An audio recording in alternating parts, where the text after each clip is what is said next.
Have you always fancied the Jeep lifestyle, but you couldn't quite pull off that rock-hopping, adrenaline-junkie, fuel-guzzling image that went with it? Me either. Maybe you need something softer, smaller, environmentally friendly. This is the all-new Jeep Avenger EV. It is a battery-electric, front-drive, pint-sized taste of the iconic Jeep DNA. And we're here to give you a sneak preview before it hits showrooms in late 2024. Shocking, I know, but stick with me. Before we get into that, please don't forget to like and subscribe and let us know what you think in the comments. Local specifications for Jeep's first fully electric SUV are yet to be confirmed, but this Avenger is the single-motor front-drive model that produces 115 kilowatts of power, 260 newtons of torque, and draws energy from a 54 kilowatt-hour battery. The Avenger EV shares its underpinnings with the Peugeot E2008, but benefits from some updates, and it wraps it up in a significantly different package, with a modern take on traditional Jeep styling cues. While a more modern, streamlined aero approach would deliver less resistance and greater efficiency, that's a bridge too far for Jeep. Their iconic, boxy look must remain, although very minor slopes have been worked into the front end for some aero benefit. Let's start with the exterior, where it's worth noting just how compact the Avenger EV is. These proportions are not dissimilar to a Mazda 2 light car. This is a Jeep like no other. It is perfect for the city, while things like big wheels, robust plastics, a jacked up ride height and off-road geometry suggest there's more to this car than just city duties.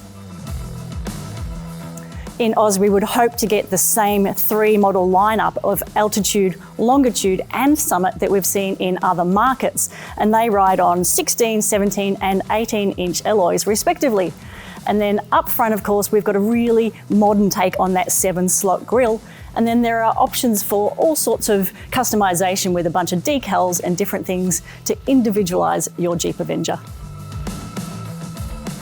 The Avenger EV uses a Type 2 cable, and drawing on 100 kilowatt via a DC fast charger, it can give you about 30 kilometers in just 3 minutes. It'll top up from 20 to 80% in a claimed 24 minutes. Now, on a full charge, its claimed range is around 400 kilometers. That's on par with something like a GWM Aura and around 50k less than a Tesla Model Y. Inspired by the Wrangler, the interior is practical and robust, but it has some modern inclusions, including this totally new infotainment screen never seen before in Jeep. I also love that you've got some physical buttons for climate control and gear selection, as well as the all-important storage. Up here, a really deep binnacle here, more here, and more under here. The second row is fit for 3 occupants, but it might be snug for 3 adults back here. Someone of my height, it's pretty good legroom and headroom. Someone taller might struggle a little bit. Limited amenity back here, a charge point, some seat back pockets, but overall it's actually pretty comfy and you've got good outward vision. Depending on the variant, you get an electric tailgate, which opens up to a boot of around 380 litres cargo capacity. There's also 60/40 split fold seats and a cool place underneath to store your cables. We'd suggest you forget everything you think you know about Jeep. The Avenger EV demands a reset. It's a compact, zero-emissions SUV on a game-changing mission. And if this is any indication of future product from Jeep, we are pretty excited to see more. Don't forget to like and subscribe so you don't miss out on our first drive next year.